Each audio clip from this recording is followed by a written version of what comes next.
Welcome everyone to Data Science for Everyone. Today we're going to be talking about Scala. Now, Scala is a fantastic programming language that we talked about in the last lecture, and we are going to be using it today to talk about basic programming structure. Okay, so just as in other programming languages, we are able to do arithmetic, and we're also able to use numbers. So what do we mean by that? So we can use Scala to create integers.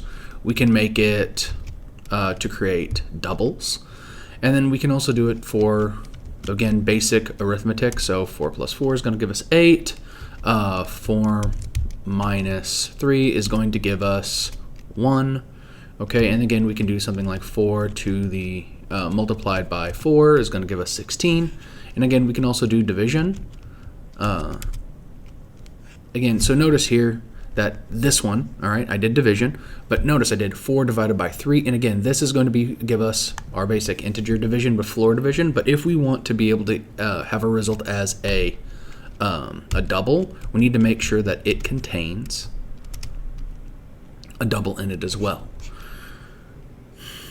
Okay, otherwise it'll give us just classic integer division, and so we want a true division. Now let's also talk about, we can also do exponents. Now in order to do exponents, this is going to differ between from other programming languages. We're going to use the math.pow for power, and we do something like 5 to squared, and again that's going to give us 25. Now we can also use the modulo operator, and this works the same as in other languages. Okay, so let's do 10 mod 2, okay, is going to give us 0, but then if we did 11 mod 2, that is going to give us 1. And if you've noticed here throughout this lecture, okay, we've been getting these results. So they'd say res 27, res 24. Now we can use the res, or for the result number, to call back our previous results. So I'm going to do res 4, and that is actually going to give us 25. And if we go up, we can actually find that our results for res 4 was 25. Okay, so in the next portion, let me clear out some space. Okay, we're going to be talking about values and variables and how we can use them. Now generally, okay, we're going to use either var for variables, which can be reassigned, or we're going to use val, okay, which is for immutable objects. Again, things that can't be changed. Now, the way that we create these, okay, let's talk about var. And again, we need to type them, all right? So let's do var, and let's say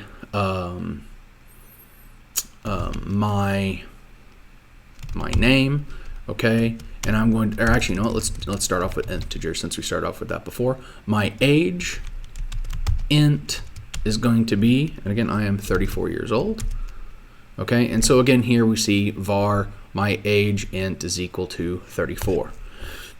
Now we can also change this to strings, okay, so var my name, and this is going to be a string. String, and again, Markham Reed is my name.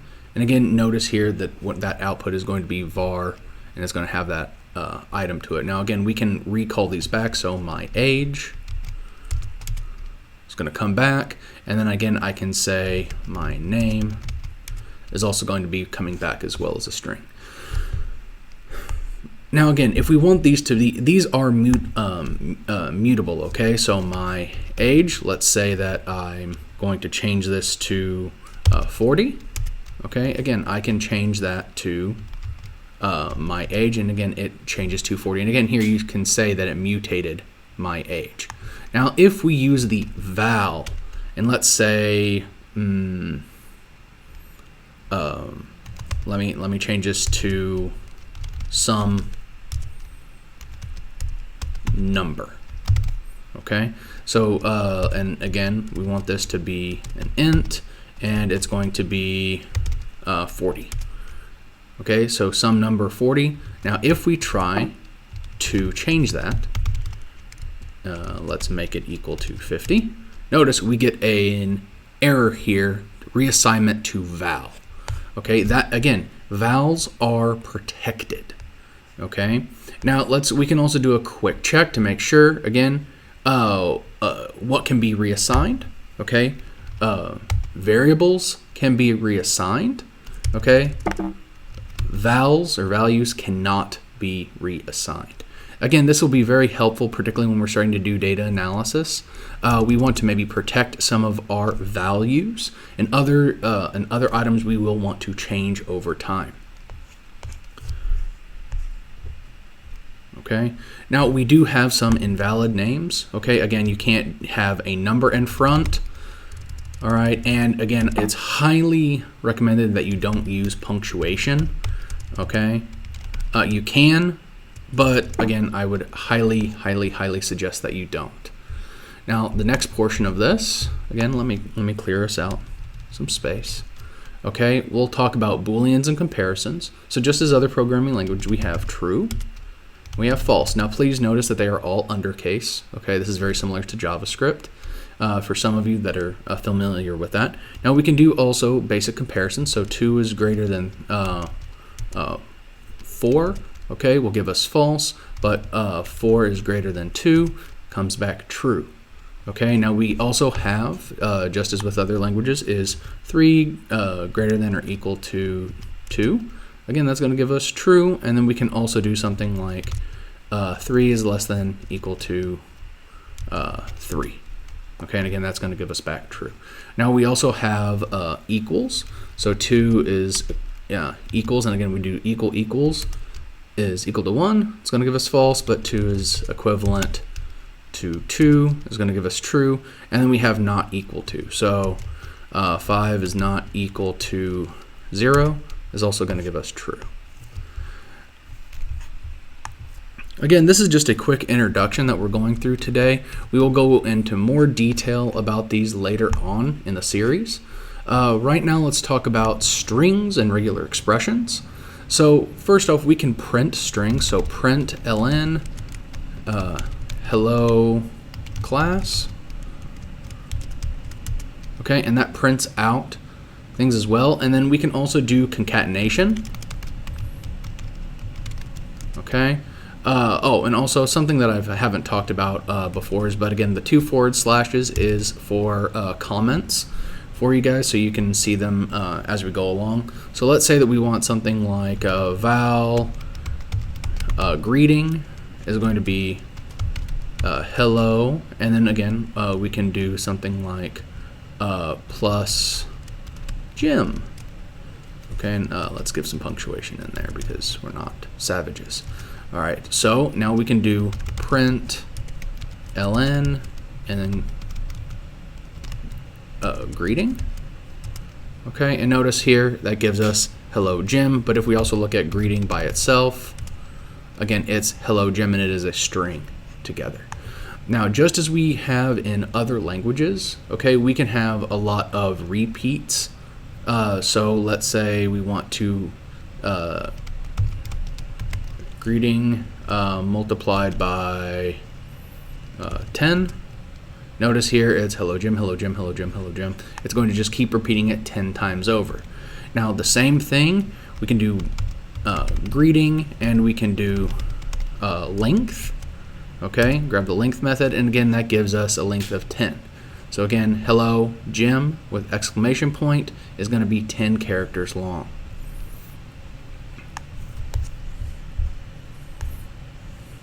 All right, so we can also insert objects. So do val name is equal to Markham.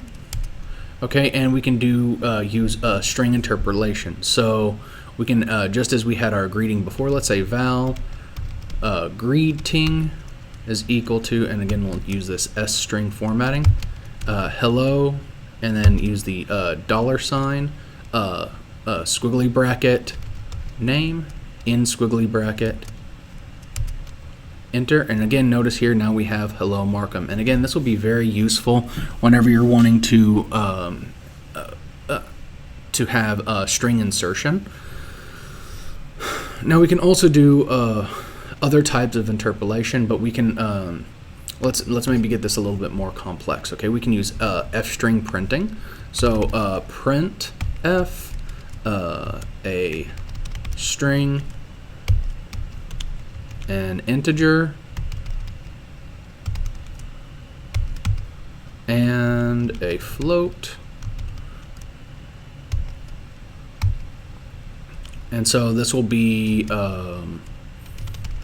Markham is our string, 34 is our integer, and 4.2 is going to be our float. Oh, and notice here I have an error. Okay, and so let me make this just a wee bit bigger for us so we can actually see what's going on here. All right, and if you noticed here, what is going on? Okay, I did not enclose off my string. So again, it gives me this nice error message telling me that I expected a string, but a string literal was found. So let me clear this off a little bit more. And let's go back into this. And so I can grab my string printing. Again, you can grab this by just hitting up. I can print it out now. And notice here a string, Markham, an integer, 34, and a float, 4.2 with 5 leading trailing zeros. And again, later on we'll actually show you how to be able to control this in a little bit more, in a more controlled fashion. So let's also add in, again, just as we showed in our example of our greeting. Let me pull that back up. So we have our greeting like this, okay, with our S string. Now we can change this. We can change this to an F string. And let's say that we want to change this again, but we can also get rid of these squiggly brackets here, and it will still work. Okay, so this is F interpolation. Now we can also change this to something like F hello, and again let's change this to name, but I want to change this to I only want the first letter of the string. Oh, why did that not?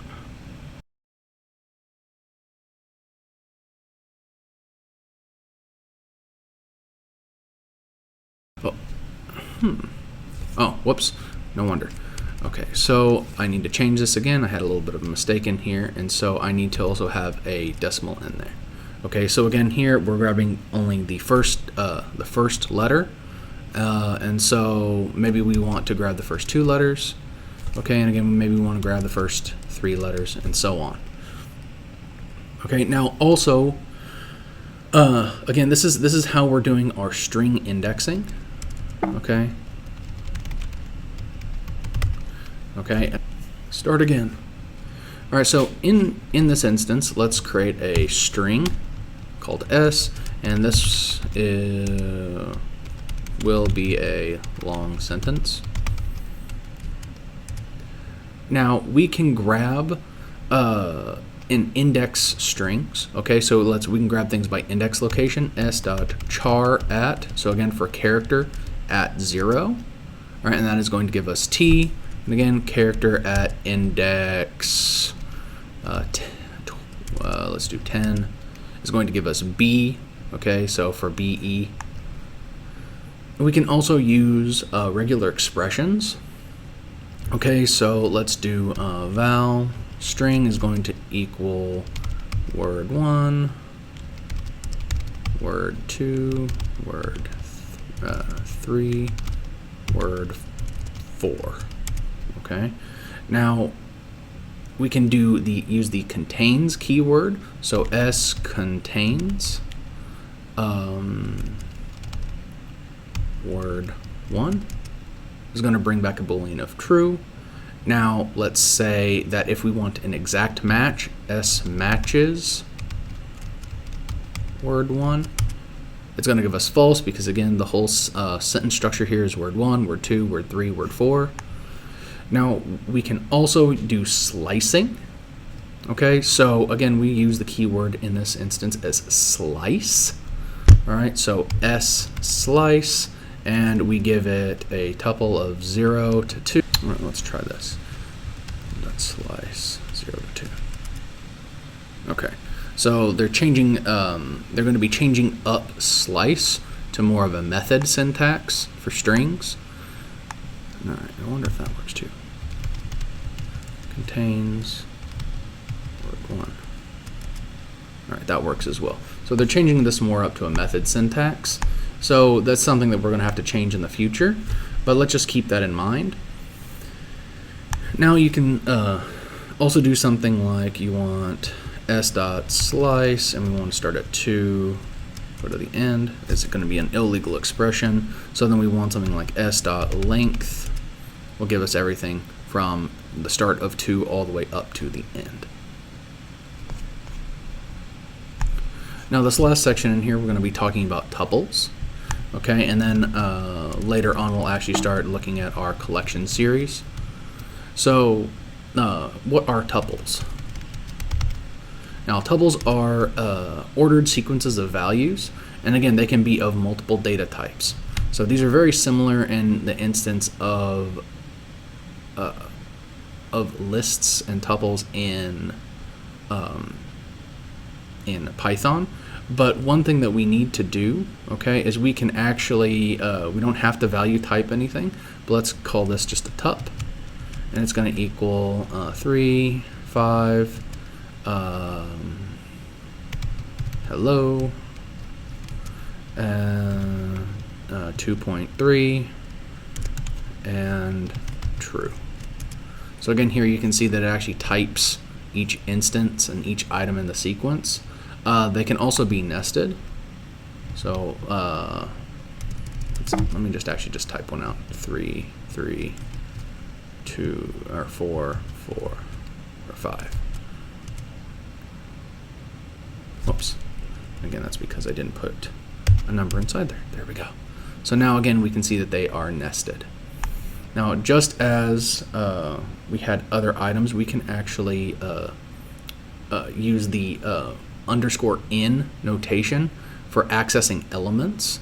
So let me go back to my tup example, dot underscore 3, and again that's going to give us the hello item. And then again we can also put those into other values as well. So val is going to be greeting, and we're going to put this as tup dot underscore 3. And let's do this, print line greeting. So again, we can see here that we can access items within the tuple as well. Now, I'm hoping you guys kind of enjoyed this first introduction to Scala programming. We'll have more advanced stuff later on in the series. The next up will be the collections sequences. All right, hope you guys enjoyed this. Bye.